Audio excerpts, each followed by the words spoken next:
soir, en direct sur la Chômage Télévision, Ahmed et son équipe vous accueillent sur le gazon. Bienvenue dans la seule émission qui parle ballon sans aucun filtre. Bienvenue dans le Kick Football Club. Bonsoir à toutes et à tous, bienvenue dans le Kick Football Club. Nous sommes le lundi 4 décembre 2023. J'espère que vous allez bien, j'espère que vous êtes en pleine forme. Il est 21h36 et c'est parti pour le Kick Football Club en direct. Comme tous les lundis soirs, pendant 1h15, 1h30, on va discuter ballon, on va parler de l'actualité footballistique et je dis bonjour au chat qui est là, qui est présent. On accueille comme il se doit Hippie, on accueille Buddy qui dit est-ce qu'on va encore parler du PSG ce soir? On va parler du PSG mais on va parler aussi d'autres choses. Et si vous avez d'ailleurs des sujets à suggérer, si vous avez envie qu'on parle de certains clubs, n'hésitez pas à nous le dire directement dans le chat. On dit bonsoir également à Rocket qui est là, qui est présent. On dit bonsoir à Warrior, on dit bonsoir à qui d'autre? Kawen qui est là. Bienvenue à toutes et à tous, bienvenue Lisson, bienvenue Kawex, bienvenue Voltraxen.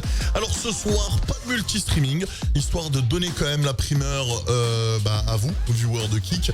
Ce soir, pas de multi-streaming, mais pour celles et ceux qui regarderont la rediff sur YouTube, sachez que nous sommes en soir pour le Kick Football en direct tous les lundis soirs pour le Kick Football Club. Donc n'hésitez pas à venir follow sur Kick.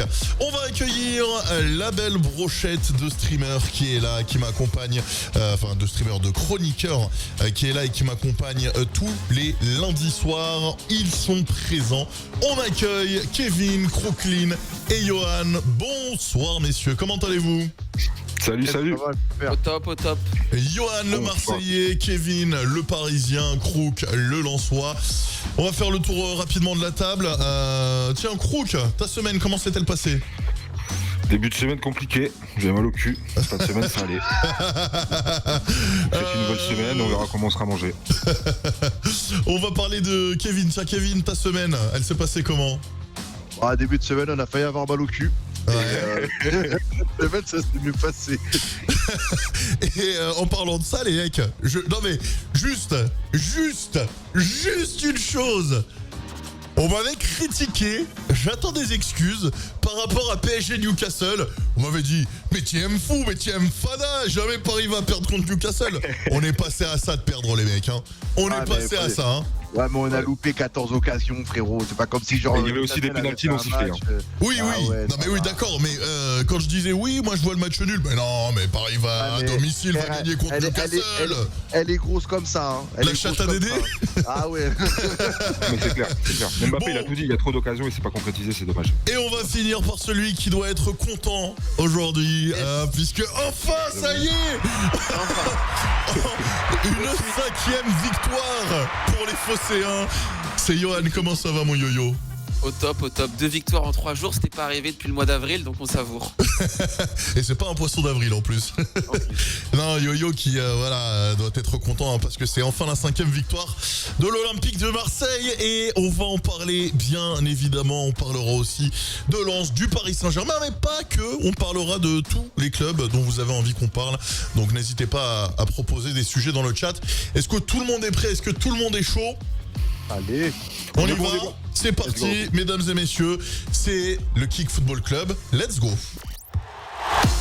Ce soir, en direct sur la Chômage Télévision, c'est le Kick Football Club. Et je vous rappelle bien évidemment que si vous avez envie de participer à l'émission, si vous avez envie de réagir, ça se passe directement sur le Discord, discord.gg/AhmedLND.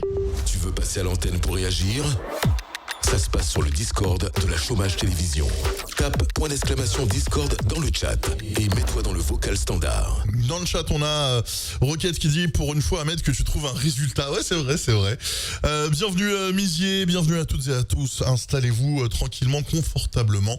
On va commencer comme d'habitude chaque émission par le top flop de la semaine et bien ensuite on passera à la France et désormais dans le top flop on a décidé, vu qu'on n'avait jamais le temps de parler de l'Europe, eh bien de consacrer le top flop rien qu'aux matchs européens et internationaux.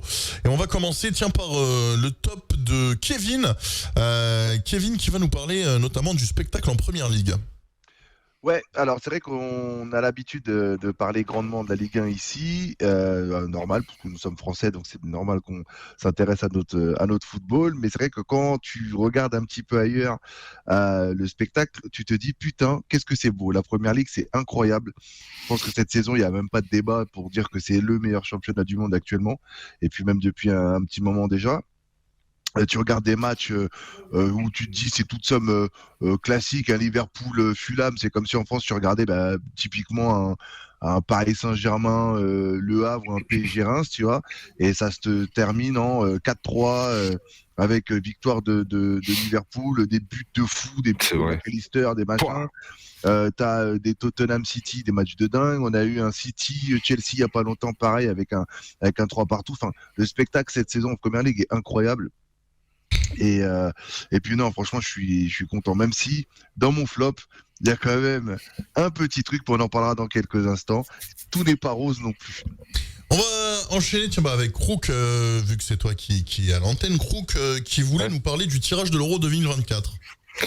Bah écoute, effectivement, il y a eu le tirage au sort il y a deux jours. Donc je rappelle, la compétition qui va se dérouler du 14 juin 2024 au 14 juillet, donc l'Euro, à travers 3 pays, si je me trompe pas, les amis, je pense que c'est ça. Non, c'est uniquement en Allemagne. C'est uniquement l'Allemagne. Bon, c'est Yes. sur le prochain truc alors. Excusez-moi pour la Ouais, copie. c'est ça, c'est l'autre Euro Angleterre, Irlande, Écosse. Irlande. Ouais, c'est ça, il y a 3 pays, j'ai confondu. Donc du coup, avec le nouveau format, là, avec les équipes, enfin les groupes à 3 équipes, qu'on va pouvoir découvrir et qu'on va voir et qu'on va suivre de près. Groupe pour la France plutôt abordable, on va pas se mentir. On a l'Autriche et les Pays-Bas. Je pense que ça va jouer entre les Pays-Bas et la France. L'Autriche, je les vois pas nous faire une dinguerie sur cet Euro, même s'il y a quelques petits joueurs qui sont plutôt pas mal. Et puis match d'ouverture avec l'Allemagne-Écosse, donc petit match tranquille. Par contre, si je me trompe pas, il y a le groupe de la mort avec l'Espagne, la Croatie et l'Italie, si je me trompe pas. Et l'Albanie. Non, l'Allemagne est avec l'Écosse, la Hongrie et la Suisse. L'Albanie. Et l'Albanie, voilà, c'est ça. Ouais, c'est Je ça, cherchais l'Albanie, l'Allemagne. ouais. Donc un peu le petit groupe de la mort, le groupe B qu'on va pouvoir suivre avec passion. Donc on verra bien ce que ça va donner et hâte de voir un peu ce que ça va donner pour nos amis français. Et si Mbappé va aller chercher la coupe. On va regarder, à l'image. Tiens, hop. Je sais pas si voilà, on va pouvoir voir la constitution des différents groupes. Donc groupe A, Allemagne, Hongrie, Écosse, Suisse. Groupe B, Espagne, Albanie, Croatie, Italie. Groupe C, Angleterre, Danemark, Slovénie, Serbie. Groupe D, France, Autriche, Pays-Bas et le barrage entre la Pologne et l'Estonie ou les Pays de Galles et la Finlande. Groupe E, Belgique, Roumanie, Slovaquie. Barrage entre Islande et Israël ou Bosnie, Ukraine. Et groupe F, Portugal, Turquie, République tchèque. Et le gagnant le barragiste entre Luxembourg et c'est quoi Géorgie. Putain, ouais, j'étais à l'ouest. Géorgie. Ou alors Grèce et KAZ. C'est Kazakhstan. Mais alors, non mais parce que T'inquiète, bientôt il y aura la Chine. ouais, non, mais parce que bon, Israël et Kazakhstan, ça reste l'euro. Donc bon, bref, ça c'est un autre débat.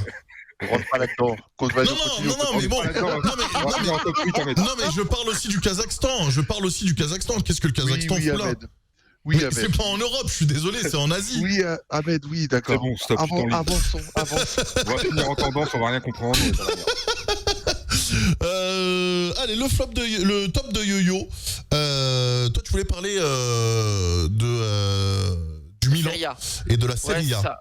c'est ça, dans la lignée de l'Euro là pour la France. Les Français, en tout cas en Italie, se portent bien avec un but pour Adrien Rabiot et un but pour Marcus Thuram, et surtout une belle passe décisive de Mike Maignan qui a bien longue, qui a amené la victoire du Milan AC contre Frosinone samedi, qui se rattrape un petit peu de sa boulette qu'il a fait mercredi. Il a fait une petite boulette sur un but contre Dortmund qui a un petit peu plombé son équipe. Donc voilà, belle passe décisive. On en voit de plus en plus des gardiens.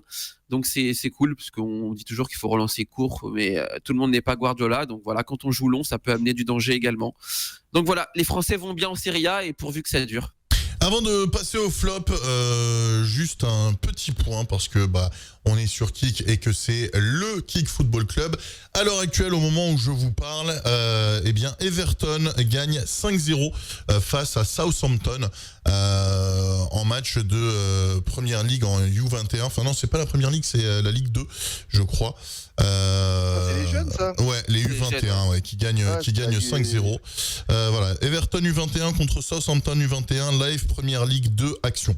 C'est sur la chaîne Kick officielle d'Everton, puisque Everton est partenaire de Kick. J'en profite pour le rappeler pour celles et ceux qui ne le savent pas. Voilà, c'est la fierté un petit peu des streamers Kick. On est partenaire d'une équipe de Première Ligue.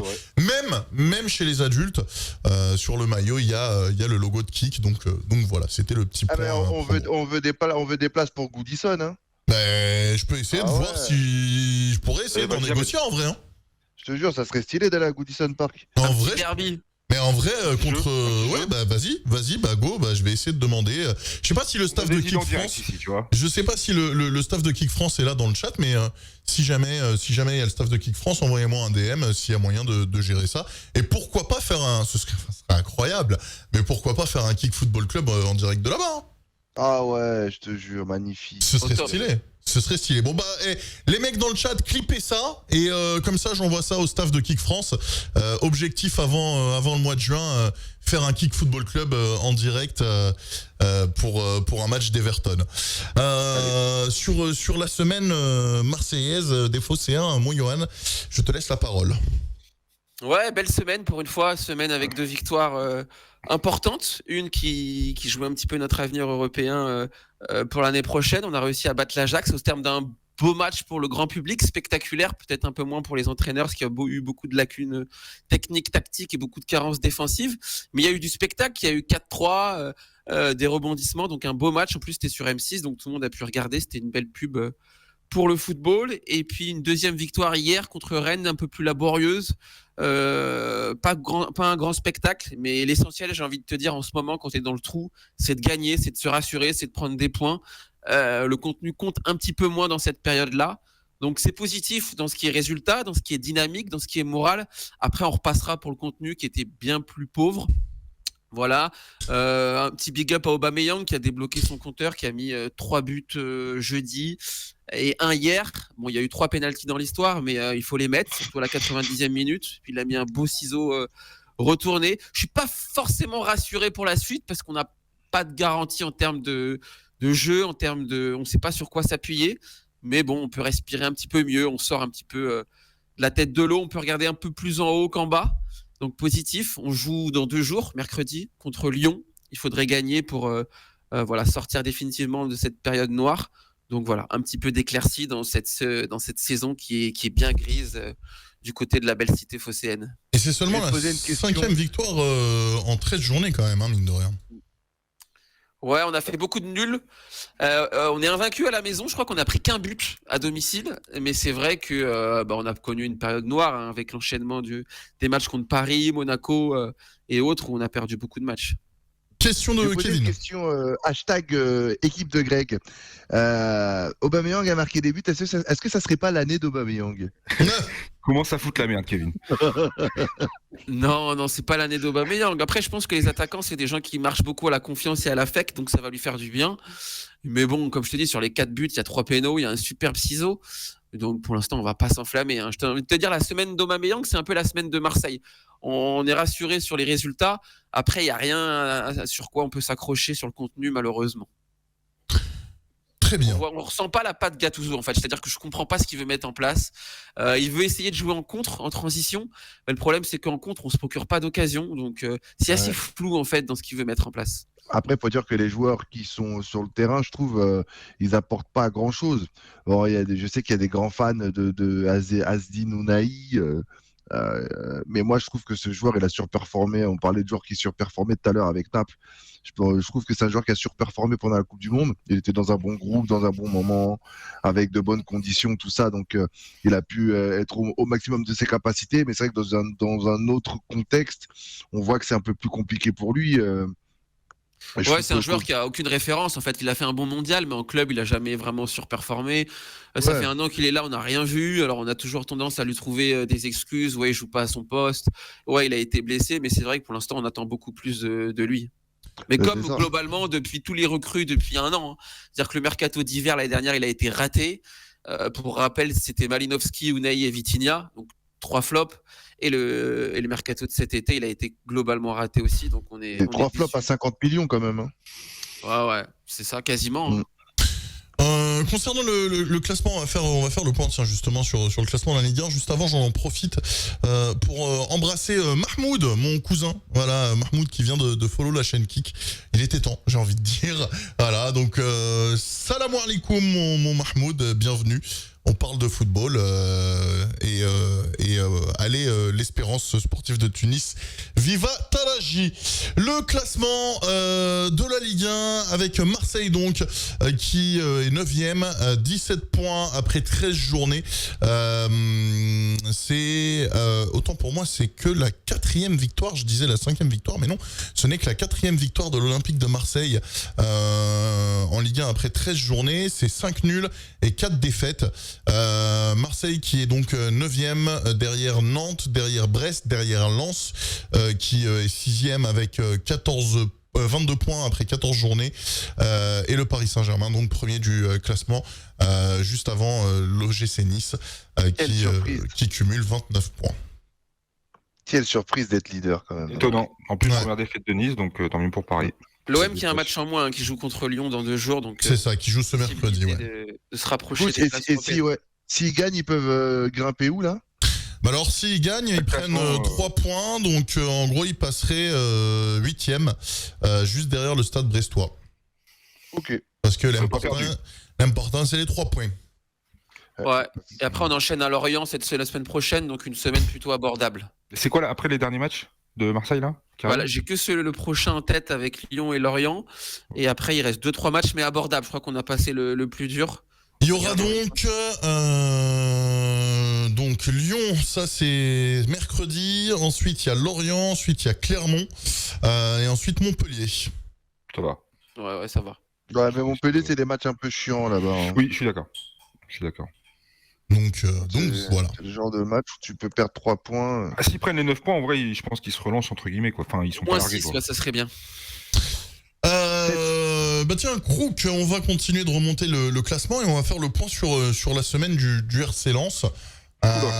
Avec, malheureusement, autant j'ai eu le flair pour le PSG, autant j'ai pas du tout eu le flair pour Lens, puisque c'était quoi 5 j'ai pas suivi jusqu'à la fin. 6.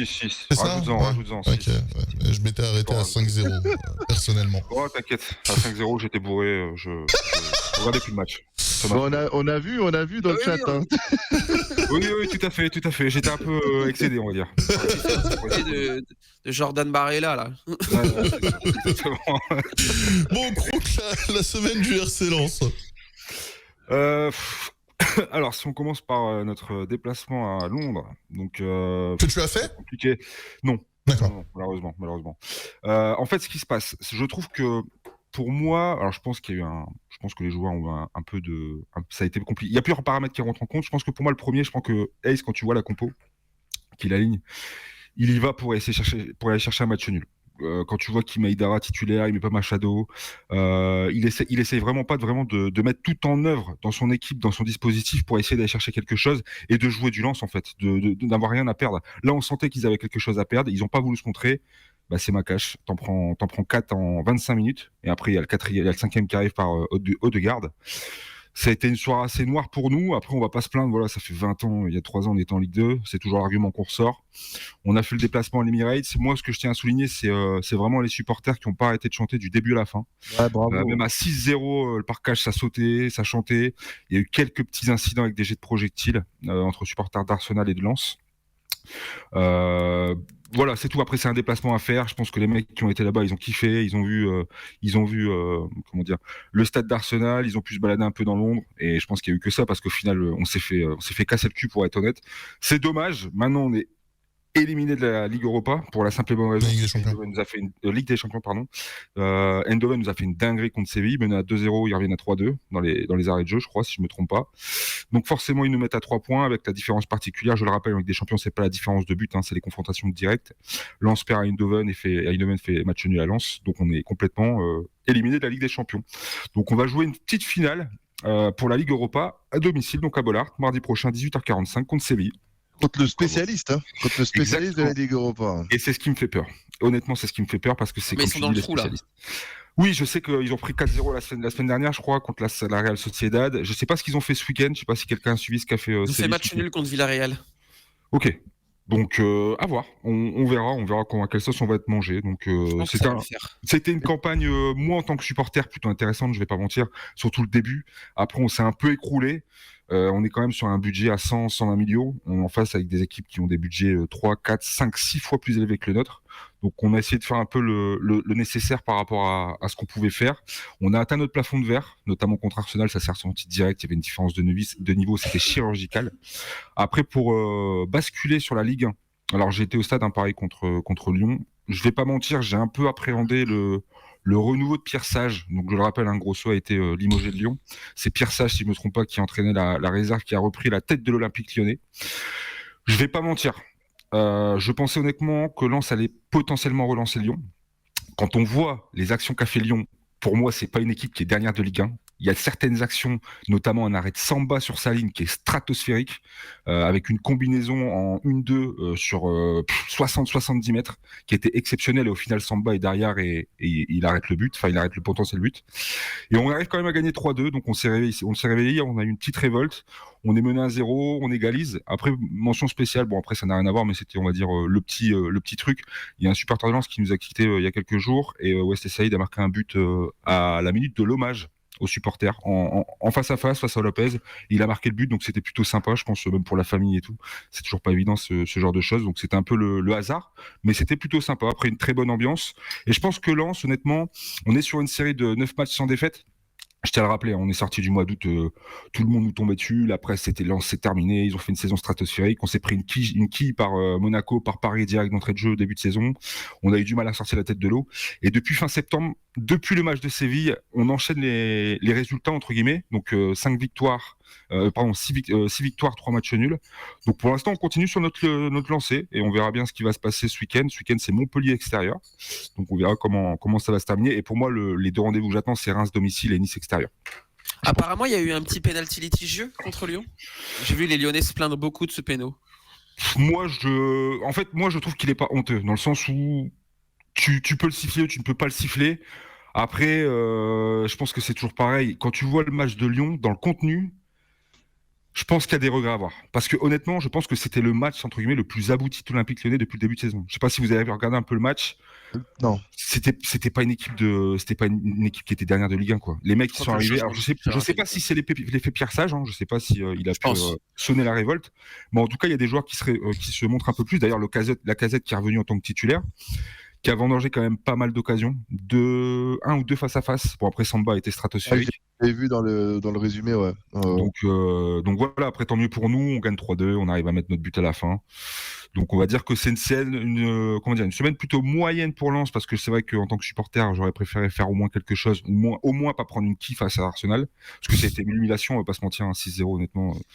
Comme je l'ai dit à la mi-temps, c'était terminé pour moi, je ne voulais plus voir le match. Donc voilà pour nos amis lensois cette semaine, et hâte de voir le week-end prochain.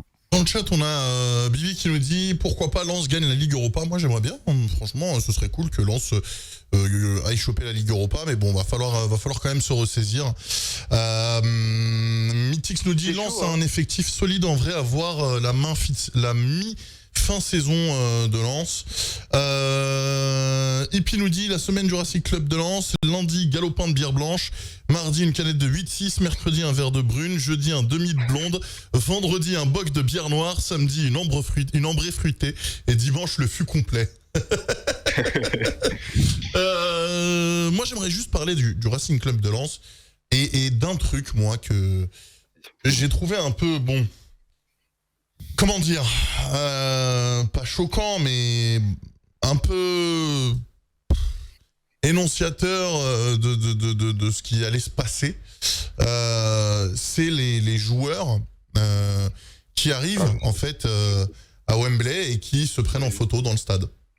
Tu parles à l'Emirates, excusez-moi. Et en fait, ça prouve.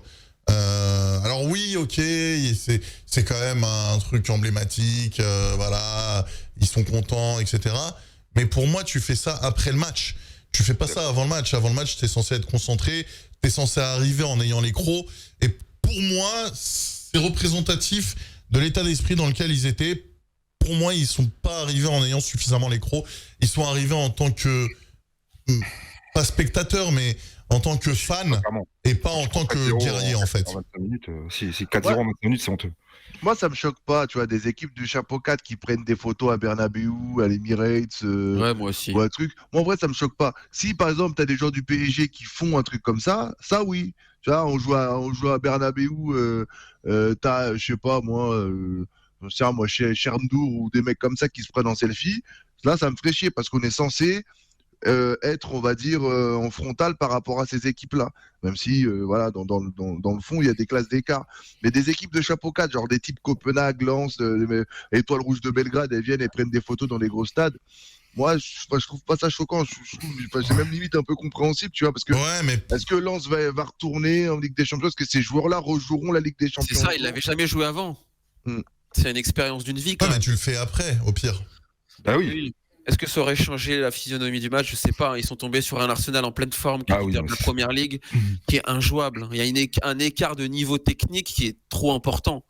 Même si tu combles par la motivation, mais comme l'a dit Crook, quand t'es un minimum concentré, tu prends pas 4-0 en 20 minutes. Le PSV, ils ont pris 5. Hein. 4. C'est énorme 4. Quand même, alors que c'est les deuxièmes de la poule. Hein. Ouais, invaincus en Eurodivisie, ils sont injouables en Eurodivisie dans leur championnat, c'est vrai qu'ils en ont pris 4, je suis d'accord. Mais tu savais très bien qu'Arsenal allait t'attendre, surtout après la débâcle entre guillemets qu'ils ont eu chez nous.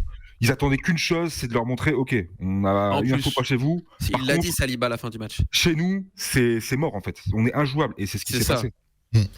C'est ça, Saliba il avait dit qu'ils avaient perdu l'aller, lui il s'est fait chambrer parce qu'il était français, ils avaient préparé ce match depuis longtemps. Puis en ce moment ils sont premiers, ils marchent sur l'eau. Pour moi en ce moment Arsenal c'est top 4, top 5 mondial en ce moment en tout cas. Ouais, c'est vrai que ça fait partie des très très grosses équipes du moment. Ouais. Après je sais pas si ça tiendra sur la durée, mais en ce moment ils marchent sur l'eau. On attend février.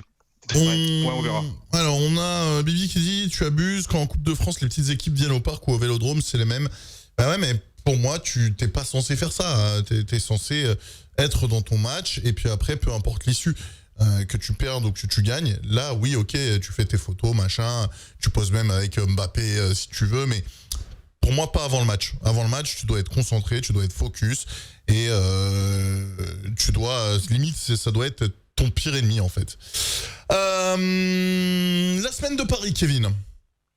Ouais, semaine de Paris très compliquée avec donc le match face à Newcastle où du coup Paris a sur on va dire un poil de cul égalisé face aux Magpies avec un but. Franchement, le but de Newcastle c'est de la science-fiction. Hein, c'est Livramento donc qui était latéral gauche alors que lui il est quand même droitier. Latéral gauche sur ce match-là, qui a fait tout le terrain, qui a traversé le terrain de la gauche vers la droite, qui a réussi à faire une passe avec, je sais même plus qui a frappé, une frappe éclatée, Donnarumma qui la remet dans les pieds d'Isaac et but. Après, il y a une succession de matchs le lapsus, une succession d'occasions loupées, des Barcola, Dembélé. Barcola, plusieurs loupés devant les buts. Hein. Oui, non, mais Barcola, c'était juste abusé. Tu sais que le petit agneau, comme dirait Daniel Riolo. Mais moi, la pire action que Barcola a loupé, c'est sur la déviation de Mbappé. Je trouve ça incroyable. Le mec est droitier. Cadre au moins, frérot, cadre. J'ai pas compris pourquoi il a fait ça. C'est incompréhensible de faire ça. Au pire, le goal, il la sort, mais cadre. Ouais, ça c'est exactement ce que je dis. Ouvre ton pied, tu fais ce que tu veux. Après, s'il la touche, c'est pas grave. Mais au moins, tu peux pas taper, comme j'allais dire, comme un vieux mec.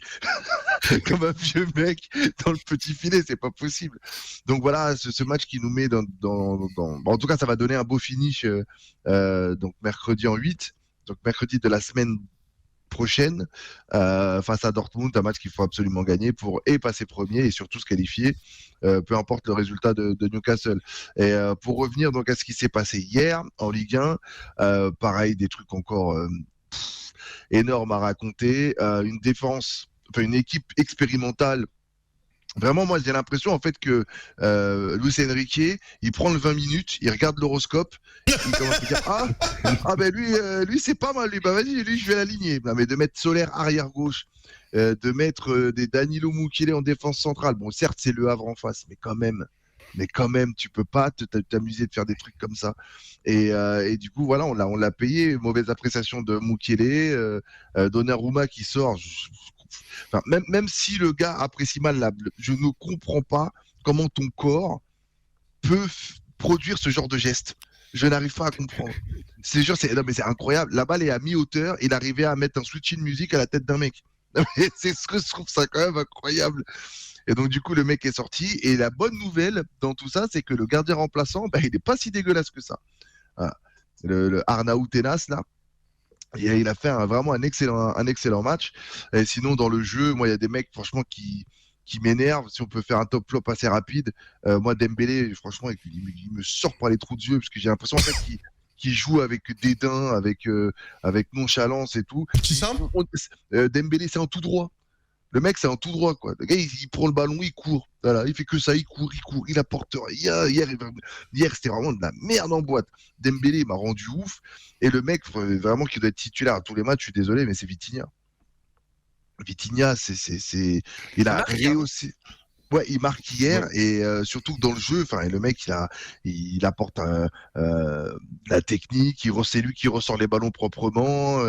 Dès que le ballon il fait 1, 2, 3, 4, généralement le troisième ou le quatrième, il panique un peu avec le ballon dans les pieds. Lui, c'est toujours calme, il arrive à trouver la petite passe qu'il fait, le bon décalage. Non, franchement, c'est très très propre. Heureusement d'ailleurs qu'on gagne le match d'hier, au-delà des 4 points au-delà des 4 points d'avance, c'est surtout pour préparer la semaine prochaine de manière un peu plus tranquille. Parce que tu gagnes pas face au Havre ou tu fais un nul face au Havre. Après le match que tu as fait face à Newcastle, ça parle un peu plus et tu étais un peu moins serein pour préparer la suite. Dans le chat, Vivi nous dit Donnarumma merde. Ça me manque l'époque Zlatan où on était 5, 6, 7e. -0 tout le monde. Pas de pitié depuis quelques années, les petites équipes on les joue pas. Et il nous dit Dembélé c'est FIFA. Ouais, c'est vrai. Et il a raison. Moi, d'ailleurs, c'est une réflexion que je m'étais faite avec des cousins à moi. C'est que je me souviens qu'à l'époque de Zlatan, on va dire la deuxième période Zlatan, c'est-à-dire après 2014-2015, dès que tu avais des équipes comme ça, là, les Le Havre, machin, qui venaient au parc ou même on allait là-bas, on leur collait un 4-0, quoi. Et il y avait même pas de discussion sur le fait de oui, machin, ouais, mais le carton, ouais, mais il y avait hors-jeu, ouais, mais machin. On discutait pas ce genre de truc-là. C'est qu'on mettait une baffe, on rentrait, c'était Bud Spencer, quoi. Allez, hop, c'est fini, on rentre à la maison. Et là, aujourd'hui. L'effectif était peut-être un peu meilleur. Je sais pas s'il était meilleur, mais j'ai envie de dire qu'il était. On va dire, il était plus sérieux, il y avait un peu plus d'exigence sur le haut niveau et sur la répétition des efforts. Moi, quand je vois, par exemple, des mecs comme Jallet et tout, quand tu discutes avec eux, ils te disaient qu'à l'époque, en fait, les Zlatan, les Thiago Silva, ils mettaient tellement la pression aux autres que même les joueurs français moyens, ils voulaient se mettre au haut niveau, tu vois. Alors que là, les mecs qu'on a, bon, ils se disent, bon, ok, d'accord, je vais jouer en claquette. Ouais, mais il y a des moments ça passe, il y a des moments ça passe pas. Tu vois. Bon, je pense qu'on a fait le tour en tout cas du PSG, de Marseille et de Lens. On va parler rapidement en quelques mots de cette statistique. 7 matchs et puis s'en va. Le retour de Grosso à l'OL qui s'est avéré catastrophique. Textor, voilà, la mise à pied. Grosso qui, attention cependant, serait potentiellement prévu sur les bancs de Palerme. Palerme, c'est en série B, ça. Ouais. Ouais, mais façon, vas-y, Kevin. Non, mais moi, le truc qui m'a fait rigoler, c'est que juste avant de le virer, Donc il y avait donc comment il s'appelle John Textor qui était donc en interview avec les mecs des RMC et il disait yeah, Fabio Grosso is a great guy, I love him, he's doing a great job. Et genre et 2 heures après, t'as ton push qui sort, Fabio Grosso est mis à pied de l'OL. Je me suis dit mais franchement, putain les Amerlocs c'est vraiment des chiens. Et par rapport au nouveau coach, j'ai pas non plus trop suivi ce qui s'est passé là ces derniers temps à Lyon, mais le nouveau coach là, ce serait du temporaire ou ça irait jusqu'à fin de saison? Vous avez des infos par rapport à ça? Apparemment, ça a changé après le match de Lens où de base ça devait être un mec en intérim sur quelques jours, quelques matchs, mais apparemment les joueurs ils ont adhéré au discours, ils sont fans. Pour info, en fait, c'est l'ancien directeur du centre de formation. Donc, il y a eu beaucoup de joueurs qui sont dans l'effectif actuel. Et ils ont un petit peu retardé les recherches pour un nouveau coach, pour l'instant. Ah, mais là, s'ils arrivent à faire 4 coachs en un an, franchement, en vrai, hein, au-delà du classement, quand tu fais ce genre de changement, autant de coachs en un an, généralement, tu fais du surplace. En fait, tu pédales dans la semoule parce que le temps que les gens ils assimilent les discours du gars, les préceptes de jeu et compagnie, surtout que là, il y a péril dans la demeure. Là, le plus important, c'est de prendre des points, tu vois. Je me dis, s'il rechange encore derrière, putain, c'est chaud. Mais on en parlait la semaine dernière, tu vois, Grosso, il était un peu perdu, il mettait les cadres remplaçants, il faisait jouer pas leurs joueurs à leur poste. Au moins, le mec, là, il est revenu, il a remis les cadres titulaires, il fait jouer les gens à son poste. C'était obligatoire de changer. Grosso, il était perdu. Je dis pas que Grosso, c'est une pipe parce que c'est pas évident, c'est un nouvel entraîneur. T'arrives, t'es dernier de Ligue 1, c'est pas évident. Mais en tout cas, il était pas du tout fait pour ce contexte d'urgence, en fait. Ouais, mais il a voulu faire une Paul Le Guen. Tu sais, c'est les mecs qui pensent qu'en faisant un électrochoc, bah, les cadres ils vont se dire ah ouais, putain, les mecs ils viennent nous prouver. Ouais, mais ça n'existe pas. Ça marchait dans les années 80. Mais aujourd'hui, les mecs ils s'en foutent. Ils disent moi, je m'en branle, j'ai mes 500 balles qui vont tomber à la fin du mois. Mais moi, je m'en fous, j'irai ailleurs. Hein. C'est clair. On va parler d'un bien plus triste sujet qui n'était pas spécialement prévu ce soir, mais j'ai vu dans le chat.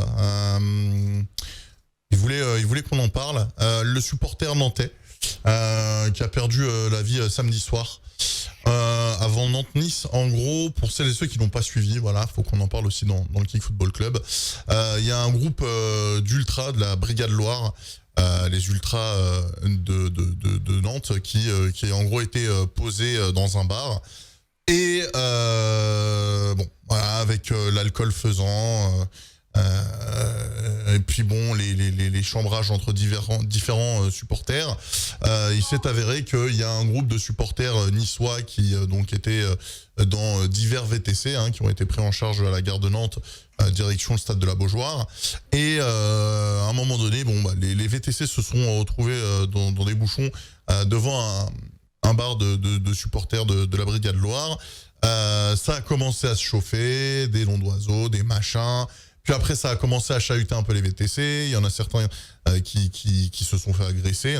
Il y a des VTC qui racontent que certains ultras de la Brigade Loire avaient caillassé un peu leur véhicule. Et donc, visiblement, ce qu'il se serait passé, c'est que un des chauffeurs de VTC est sorti en fait et a scellé un coup de couteau à un des ultras qui était présent sur place. J'étais pas au courant, c'est le VTC. C'est un VTC. C'est un chauffeur VTC, ouais. Ah, j'étais pas au courant. Moi, je pensais que c'était un truc entre supporters. Ah ouais, d'accord. Non. C'est en gros un chauffeur VTC pris à partie par la Brigade Loire. En gros, j'ai un témoignage là. Je peux vous le lire. Un des chauffeurs VTC qui était présent, il dit donc on était en convoi quand une horde de supporters encagoulés et en noir, en jaune ou en vert, les couleurs de Nantes, note de la rédaction, a surgi et nous a attaqués, affirme un chauffeur présent sur les lieux à Presse Océan. Je vais vous mettre l'article également pour que vous puissiez le voir. Donc voilà. On était en convoi quand une horde de supporters encagoulés en noir ou en jaune et vert a surgi et nous a attaqués. Ils ont commencé à ouvrir les portières et à taper mes clients à l'intérieur. Moi, j'ai baissé ma vitre, je leur ai dit d'arrêter ça. Un mec a mis un coup de pied dans ma calandre. Il s'est retourné, il a tapé mon pare-brise et tous mes autres collègues se sont fait agresser aussi. Selon Renaud Gödel, le supporter tué, membre de la Brigade Loire, aurait reçu un coup de couteau, probablement de la part d'un des chauffeurs VTC pris à partie. Ce dernier a d'ailleurs été placé en garde à vue, notamment du chef d'homicide volontaire. Voilà. Ah ouais, quand même. Ah moi je pensais qu'en fait genre ils s'étaient croisés parce que j'ai attrapé l'histoire comme ça vraiment de bout en bout, j'ai pas vraiment regardé le truc et je pensais vraiment que genre qu'il y avait eu un contact et qu'au final c'est au contact il y avait un des deux groupes, enfin un mec qui avait une histoire qui avait planté un Nantais Alors, quoi. il y a quand même un truc à savoir, c'est qu'en fait, les VTC qui ont croisé la Brigade Loire transportaient des supporters niçois dans leur C'est voiture. ça. Oui, c'est ce que j'ai dit, ouais. Ils transportaient des Niçois. Depuis la gare vers direction la Beaujoire. Exact. Et franchement, enfin alors on a tous été, il y a des gens qui en font encore partie de groupes dans les tribunes ou qui sont voilà issus de tribunes populaires. En vrai, moi c'est une des choses moi que je me refusais de faire et que je me suis toujours refusé de faire, c'est-à-dire d'essayer de faire des espèces de convois pour aller attaquer des gens, pour attraper des trucs. Alors oui, on me dit que ça fait partie du jeu, mais moi je trouve ça que c'est bête parce qu'au final, tu vois, il y a un mec qui est mort aujourd'hui. Tu vois, je sais pas, sa femme, ses gosses, je sais pas s'il avait une femme ou des gosses, ou en tout cas les gens de ses proches, qu'est-ce qu'ils vont se dire? Mais il est mort à cause de quoi? Pour quelle cause? Pour du foot. À la limite, Même tu pas vas pour faire du la foot. guerre. Même pas pour du foot au final. Parce bah, que il a oui, mais pour avoir caillassé un VTC. Non, mais dans le fond, c'est pour du foot. Oui. Parce que le mec, il est parti en tant qu'ultra pour dire Chercher les Niçois dans les taxis. Ouais. ici t'es chez moi, donc nous, on est les plus forts et on va vous éclater. Et ça, c'est. Moi, je trouve ça terrible. Je trouve ça terrible. Et en vrai, tu vois, on parlait la dernière fois des Interdictions. les interdictions et des déplacements. Je me dis, putain, mais les mecs, en fait, ils aident pas. Non, mais là, c'est fini, là. Moi, j'ai une question justement à vous poser, et c'est pour ça que j'aborde ce sujet-là, parce que autour de la table, si je puis appeler ça une table, on a tous fait partie, ou nous faisons tous partie de groupes ultra, ou du moins dans des tribunes assimilées ultra. Par exemple, Krug, toi, t'es dans une tribune où il y a des ultras, c'est ça? Au-dessus, non, juste au-dessus. Juste au-dessus, ok. Ouais, c'est ça. Toi, t'es en tribune ultra, Yo-Yo. Ouais, moi, je suis dans un groupe dans le Virage Nord. Voilà. Et Kevin et moi, on faisait partie des ultras parisiens. Ma question que je vous pose ce soir, et je vois que Mythix lit dans mes pensées, c'est est-ce que... Ah, on va attendre que Krug revienne parce qu'on a perdu Krug. Ah, c'est bon, Krug est de retour. Donc ma question de ce soir, c'est justement, est-ce que la mouvance ultra en France ne se dirigerait-elle pas de plus en plus vu les actions violentes qui sont de plus en plus menées ces derniers temps, vers du hooliganisme? Bah, moi, en fait, déjà, je pense qu'il y a un vrai problème de sécurité dans ce pays parce que là, on est vraiment sur un fait divers. On va pas se mentir. Les mecs qui viennent chercher des supporters niçois, t'as un VTC qui sort avec un couteau qui en plante un. Moi, je pense qu'il y a un réel problème de sécurité enfin, dans ce pays. Il y a une augmentation de la violence qui est de pire en pire. Alors, je sais pas de quoi c'est dû, hein, je suis pas un spécialiste là-dedans. Certains diront des réseaux C'est sociaux. les étrangers, c'est les étrangers. Voilà, certains diront que c'est l'immigration. Voilà, il y a plein de gens qui montent au créneau par rapport à ça. Moi, je vais pas jouer ce jeu-là. En tout cas, ce qui est sûr, c'est que je pense qu'il y a un réel manque d'investissement de la part du gouvernement. Après, tu me diras, voilà, les mecs qui viennent chercher, c'est un cortège de 300, s'il te plaît. Personne n'est encadré. C'est quand même assez bizarre qu'il n'y a pas un service de police qui est présent sur les lieux ou qu'il y a quelqu'un qui peut intervenir en direct. Par contre, par rapport à ce qui va arriver, moi je suis tout à fait d'accord. Je pense que le ministre des Sports, à un moment, il va se poser autour de la table et ils vont se dire, ok, qu'est-ce qu'on fait? Et en France, vu qu'on n'a pas de couilles, vu qu'on ne sait pas organiser les choses, et ben ça sera une interdiction claire et nette des supporters à l'extérieur. Et comme ça, on aura plus d'ambiance dans les stades. C'est-à-dire qu'en clair, tu vas aller voir un match qui est complètement aseptisé. Tu vas aller voir un Paris-Marseille, il y aura plus de supporters et ça pourra plus vanner. Tu vas voir un Lens-Lille, ça sera pareil, c'est déjà le cas. etc. Donc c'est ce qui est de plus en plus compliqué en fait. On n'arrive pas à gérer un événement avec un groupe de supporters de 1000. Ouais, entre 500 et 1000 supporters parce qu'on est obligé de tout de suite rentrer dans la politique de l'autruche. C'est-à-dire, on ne sait pas organiser, donc on interdit tout le monde. C'est la faute des gens, c'est pas la faute du gouvernement. Je suis désolé. Après, on va pas se mentir, en Angleterre, ça a changé les choses. Maintenant, c'est des ambiances cathédrales. Mais à l'époque, c'est vrai que les dirigeants se posaient en Angleterre. On dit, qu'est-ce qu'on fait? Donc, il y a eu des IDS à vie. Ils ont pris les noms. Ils ont dit, les gars, les mecs qui sont arrêtés pour des faits d'hooliganisme, c'est dehors ou en prison. Ils ne rentrent plus dans les stades. Ils ont porté leurs couilles. Maintenant, il y a plus d'ambiance, on va pas se mentir, en Angleterre, mais ils ont fait quelque chose. Mais au moins, il y a toujours des supporters. Donc, je sais pas. Je trouve ça vraiment triste qu'on en arrive à ce qu'un jeune homme de 31 ans perde la vie sur un événement qui est normalement une festivité pour lui et ses potes. Et au final, il y a quelqu'un qui sort un couteau, qui le plante. Ouais, je trouve ça bizarre. C'est exactement ça. C'est le truc que je disais en préambule, c'est que je ne comprends pas comment toi, tu sors un matin et tu te dis, vas-y, déjà de 1, je vais aller attaquer des gens, et de 2, mourir pour ça, quoi. Enfin, je me dis, mais sans déconner. Alors oui, oui, je le sais, je suis le premier à le dire quand les gens me disent ouais les supporters c'est des cons. En fait, le truc que les gens ne comprennent pas, c'est que la haine qu'il y a sur les plateaux politiques, bah, c'est la même haine qu'il y a dans les tribunes. Parce que généralement, toutes les tribunes sont politisées, même les tribunes qui se disent politique, oui. Elles le sont aussi. Oui. Parce qu'au final, t'es toujours contre quelqu'un, t'es toujours contre des idées, donc au final, t'as toujours une tendance politique. D'ailleurs, la Brigade Loire, ils sont quoi, eux? Je sais pas. Je sais pas. Il faudrait qu'on appelle Wikilultra. On a un pote à nous le mec, il connaît toute la cartographie des ultras du monde. Putain, je vais l'appeler. Il faudrait appeler Yacine qui nous demande, qu'on lui demande qui fait quoi où. Mais non, mais c'est vrai que moi je trouve ça incroyable. Et puis au final, c'est vrai que c'est un reflet en fait. Au final, c'est un reflet de ce qui se passe dans ce pays. C'est-à-dire que c'est de plus en plus clivé, c'est de plus en plus clivant. Et c'est vrai que maintenant les tribunes, vous allez voir, hein, tous les gens qui se disent un peu nationalistes, bleu, blanc, rouge, machin, dès qu'ils vont tomber contre des gens qui sont un peu on va dire gauche, Antifa, compagnie, il y aura forcément des histoires.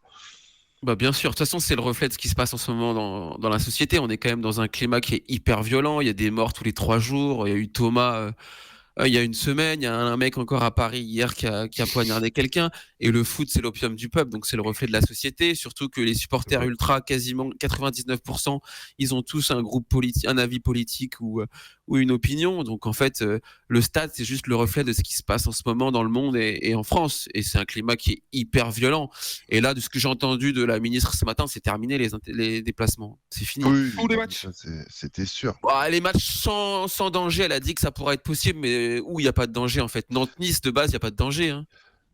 Je me posais la question. Alors même si je sais qu'il s'est passé 2-3 trucs le soir de la finale de la Coupe de France, mais ça c'était vraiment hors par rapport aux deux équipes.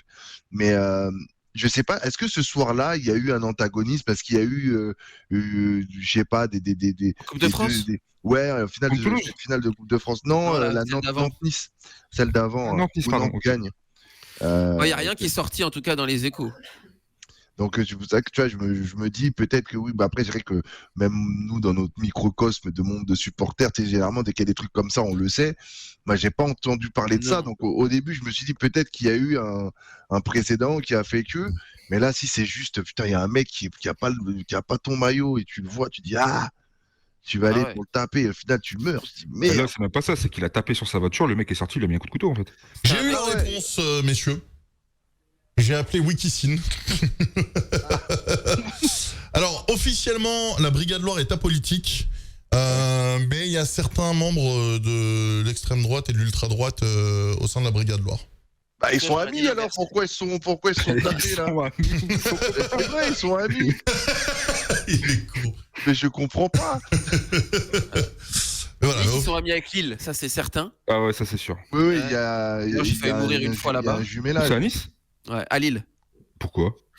Parce que je voulais en parler. Moi, je fais souvent les parquages avec l'OM, mais vu que j'habite dans la région parisienne, en fait, j'y vais avec mes propres moyens. Du coup, je me gare, tu vois, à 5 minutes du stade, et du coup, je ressors après 1 heure après avec le parquage à ma voiture. Mais quasiment à 90% de mes déplacements, j'ai des gens qui m'ont attendu à la sortie, qui m'ont dit enlève ton maillot, donne ton écharpe, qui m'ont couru après, et ça a été chaud, mais à chaque fois. Et le dernier déplacement chaud que j'ai fait, c'était à Lille l'année dernière, où on perd en fin de championnat.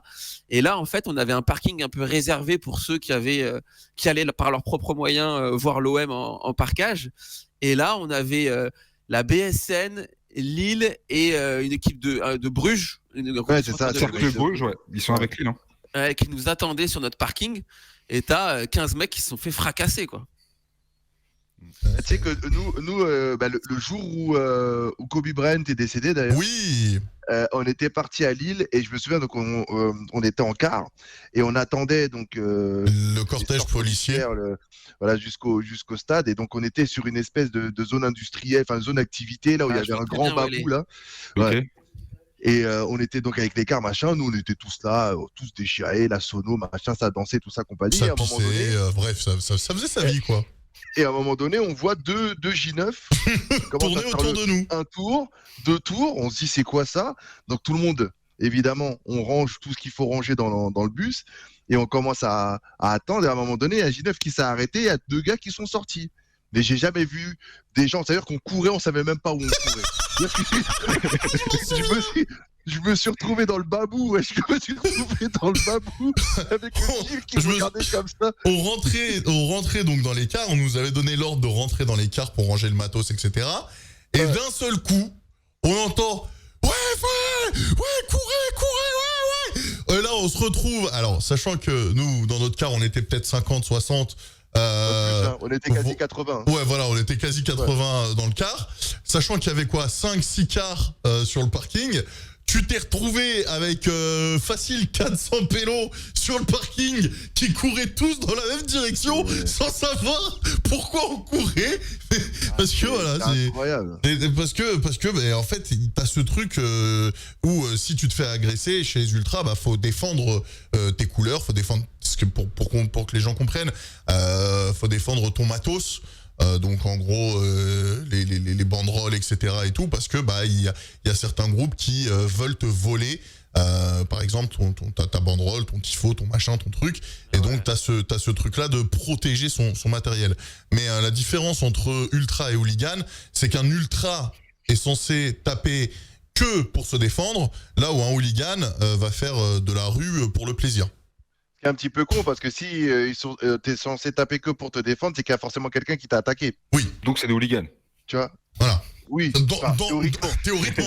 Sur le papier, c'est censé être ça. Non mais sur le papier, c'est censé être ça. Oui. Voilà. Bah, selon les conventions de Genève, c'est ça. C'est ça. Mais oui, enfin c'est vrai qu'à l'époque on était parmi les ultra parisiens, on en a vécu des bien belles. Hein. Il y a eu aussi. Sur Paris et Marseille, je pense qu'on est vraiment les plus détestés, tu vois, parce qu'on souvent, on est beaucoup dans les stades adverses, tu vois, on fait un peu genre c'est chez nous partout, et du coup les vrais supporters de l'équipe locale, et ils nous détestent vraiment. En tout cas, moi, Marseille, dès que je vais dans les stades, dès que j'ai les vrais ultras en face, c'est que eux ils nous haïssent, quoi. On s'était mangé des bons cailloux aussi en rentrant de Bruges. Hein. Je sais pas si tu te souviens, Kevin. Sous le pont là. Ouais. Mais tu sais qu'il y a moi le truc qui m'avait choqué, qui m'avait amusé plutôt, c'est quand tu vas dans les stades de province, t'es du style Angers, Reims, des trucs comme ça. Évidemment, il y a des gens à côté de toi et c'est souvent des familles. Et moi, j'ai déjà vu des mamies nous faire des doigts d'honneur. Je m'en souviendrai toujours de ça. À Caen, on était à Caen. Et donc on était collés donc sur le parquage, donc face au terrain côté gauche. Et donc j'étais sur la grille et à un moment donné, je te jure, une daronne elle vient comme ça, elle nous regarde et elle nous faisait des doigts comme ça. Je me suis dit putain de merde. Et on va où là?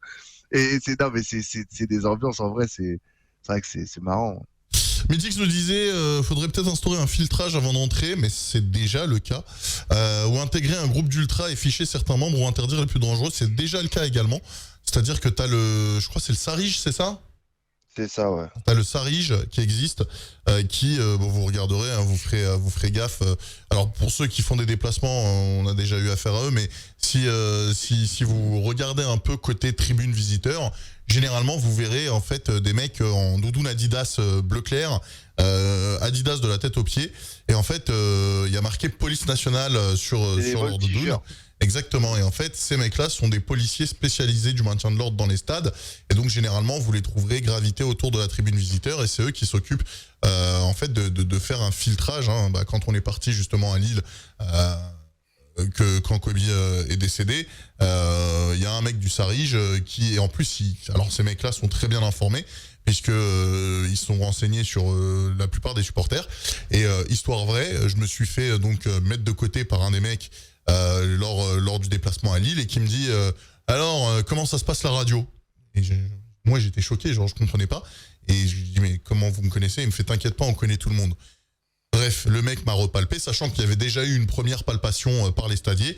Le mec m'a repalpé un peu plus en profondeur pour être sûr que rien ne passe. Les chiens qui te grimpaient dessus là. Exactement. Ouais, et une fois qu'il a vu qu'il y avait rien, il m'a laissé passer. Mais cette phrase-là m'a choqué à jamais. Quand le mec me dit alors comment ça se passe la radio, sachant que autant sur les réseaux j'affiche le côté créateur de contenu, burger machin, mais j'affiche pas le côté radio spécialement. Donc, et il y a plein d'autres personnes qui ont déjà eu le cas où t'as des mecs du Sarige qui leur sortent leur vie entière. Donc, non, les mecs sont très très bien renseignés sur les supporters, surtout quand il y a des déplacements. On va finir avec un sujet que Buddy a abordé dans le chat. Je sais pas si vous avez entendu parler de ça, mais apparemment, il y aurait un projet pour une Ligue 3 professionnelle en France. Peut-être que Yo-Yo en a entendu parler, vu que des fois tu as des insides de la FFF. Alors j'en ai entendu parler il y a quelques temps, je savais pas que ça était un peu plus d'actualité, mais déjà de base, il y a les 3 équipes qui descendent de Ligue 2 à National, ils sont pros. Donc en fait, ça augmenterait un petit peu le nombre de clubs pro, mais c'est déjà un petit peu en cours. C'est une bonne chose parce que le championnat national est de plus en plus regardé, il est de plus en plus suivi même au stade. Donc moi-même en attendant de regarder l'émission, j'étais en train de regarder Martigues qui jouait tout à l'heure. Donc ça serait une bonne chose. C'est ce qu'a fait l'Angleterre. Je crois que l'Angleterre, ils ont 5 ligues professionnelles.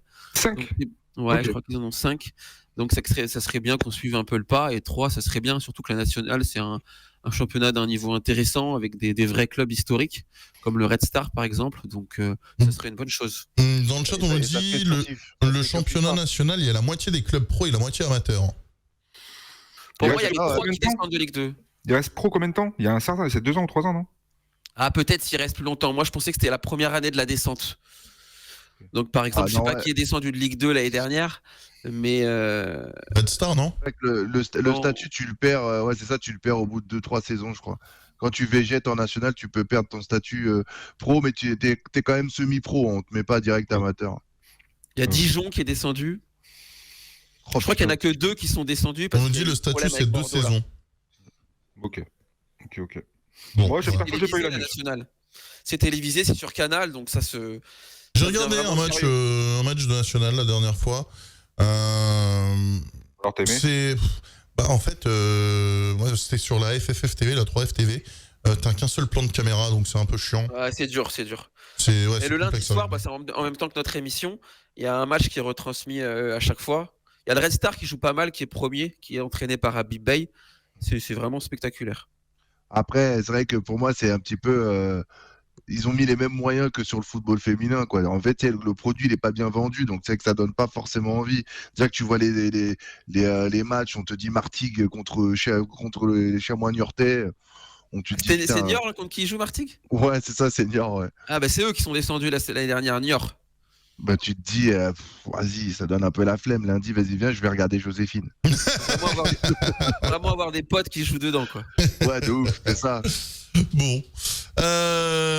Écoutez, je pense qu'on a fait le tour de la Ligue 1, des gros sujets de Ligue 1. On va bien évidemment pas s'attarder sur tous les clubs de Ligue 1, mais je pense qu'on a fait le tour. On a parlé de Lyon, on a parlé de ce tragique événement à Nantes. On a fait le tour de vos clubs, Paris, Lens et Marseille. Je t'ai envoyé une vidéo pour le Kick Football Club. Alors attendez, on va peut-être finir sur cette vidéo. C'est que là avant quand même. Hein. Ouais. C'est jamais. Hein. On n'est pas dans le Frenchisher ici. Hein. Magnifique but contre son camp du gardien d'Hambourg, Daniel Heuer-Fernandez. Alors attendez, on va regarder. Hop. Sampaoli. Tac. Hop là. Sampaoli qui est un club ami de l'OM d'ailleurs. Swoim prawym tylnym sektorze. Ouais. Teraz też rozpoczęli krótko, zobaczymy czy tutaj zostanie jakiś pressing założony. Oh ah oui, d'accord. Ouais, ça, c'est quelque chose. Ah ouais, là c'est...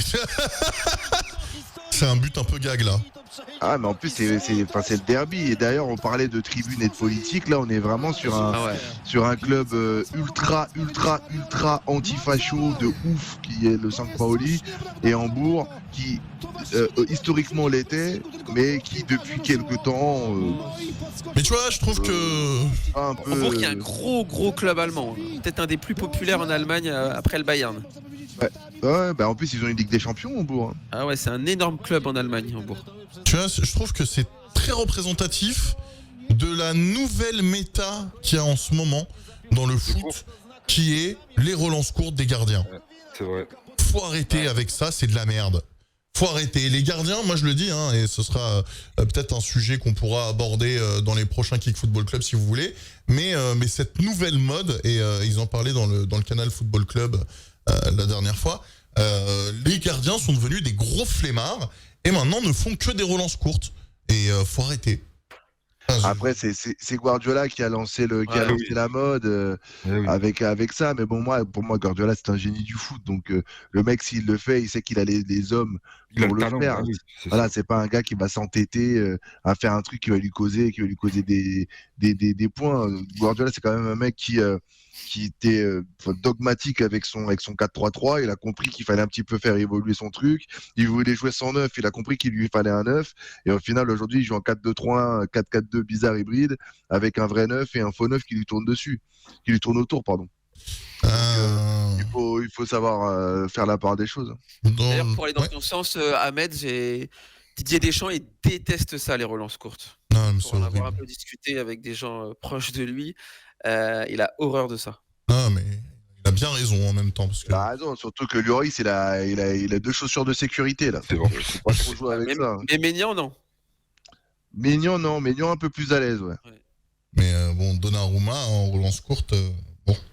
Oh, c'est une catastrophe. Donnarumma, même avec ses mains, frère, il fait 2 mètres, il sait pas faire une sortie aérienne, le mec. Il y a aussi un nouveau syndrome, c'est les gardiens qui n'arrivent pas à attraper la balle du premier coup. Hein, qui arrêtent les buts en 2 temps. Ça. Ça... Il y a eu beaucoup de boulettes cette semaine de gardiens, j'ai remarqué. Hein. Oui, mais il y en a de plus en plus. Mercredi. Ouais, Donnarumma, il en a fait 3 sur les derniers matchs. J'ai repéré un autre bon gardien qui avait fait une boulette, je sais plus où, mais il y a beaucoup de boulettes en ce moment. Mais tu vois, tu parlais de beaucoup de boulettes, mais je te jure que depuis, on va dire 2 ans, j'ai rarement vu, on va dire 1 an et demi, j'ai rarement vu un gardien qui fait autant de boulettes que Donnarumma. Ah ouais, non, c'est incroyable. Que ça, depuis Madrid, même avant Madrid, il faisait quand même des petites boulettes, mais bon, ça passait inaperçu parce que tu gagnais 4-1, 3-0, enfin 3-1, 4-2, tout ça. Mais tu te dis, c'est pas possible, quoi. Mais psychologiquement, on le sent fébrile quand on voit son visage, sa tête. Et t'as l'impression qu'il est pas bien dans sa peau, le mec. Hein. Non, il a atteint. Le match contre Madrid, ça l'a atteint. Il a le syndrome Marquinhos. Ouais, encore, ouais. C'est ça. Buddy nous dit, Rocket nous dit l'année dernière ceux qui sont descendus en national, Dijon, Nîmes, Niort. Et Titinovic, et on finira sur ça, qui demande est-ce que Johan a un petit mot sur la recrue Iliman Ndiaye. Iliman Ndiaye, ouais, Titinovic, c'est un mec que je connais et j'avais vendu Iliman Ndiaye comme une pépite pour l'OM, mais bon, bah forcément, ça a mal démarré pour lui. Après, pour le défendre, il joue pas à son poste. Gattuso, il le met ailier gauche, alors qu'en fait, c'est un 9,5, c'est un mec qui joue juste derrière l'attaquant. Donc c'est pas forcément évident pour lui, mais c'est vrai que je suis d'accord avec toi, on en attendait plus. Et il faudrait qu'il lève sa tête. Et c'est ces joueurs qui courent la tête dans le gazon, là, c'est horrible. Et bon, il a provoqué un péno hier qui nous a mis sur les bonnes rails, mais ouais, on est un petit peu déçus de lui. Mais il est encore jeune, je crois encore un peu en lui. Les bons rails. Les bons rails. Les bons rails de Marco Verratti.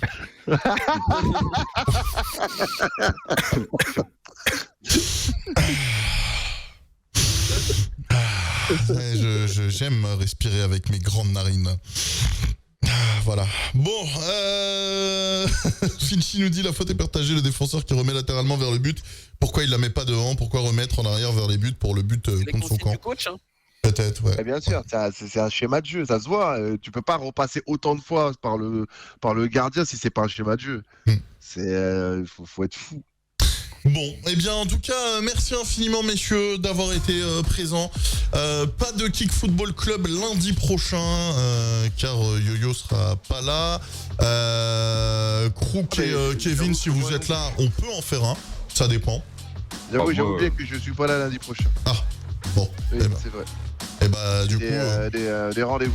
Et bah écoutez, on fera ça soit dimanche, mais bon, dimanche, je sais que ça arrange pas tout le monde, donc peut-être dans 2 semaines.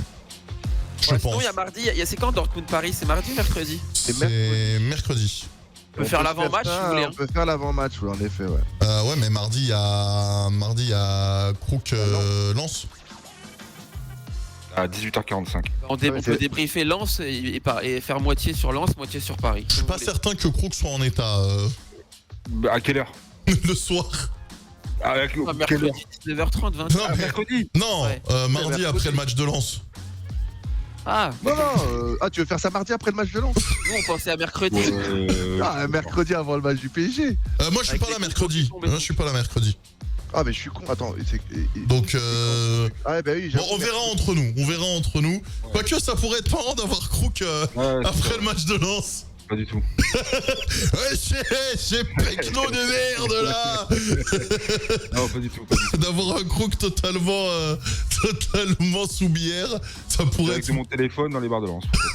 Ah, j'ai revu ton message, j'ai beaucoup ri. Crook quand il est bourré, c'est quelque chose. Bon, merci à tous d'avoir été là. On vous tiendra au courant, bien évidemment, de la prochaine du Kick Football Club. Je vous tiendrai au courant si on a une la semaine prochaine ou si on se retrouve dans 2 semaines. En attendant, si vous voulez plus de doses du Kick Football Club, je vous rappelle que les 2 ou 3 premières émissions sont à retrouver dès maintenant sur YouTube. Vous tapez Kick Football Club et vous trouverez les émissions en intégralité. Merci Crook d'avoir été présent. Ben, merci à tous. Merci à tout le monde de nous avoir suivis. Merci à Kevin d'avoir été présent. Ciao l'équipe. Merci Yo-Yo d'avoir été présent également. Ciao la team. Je vous mets le lien.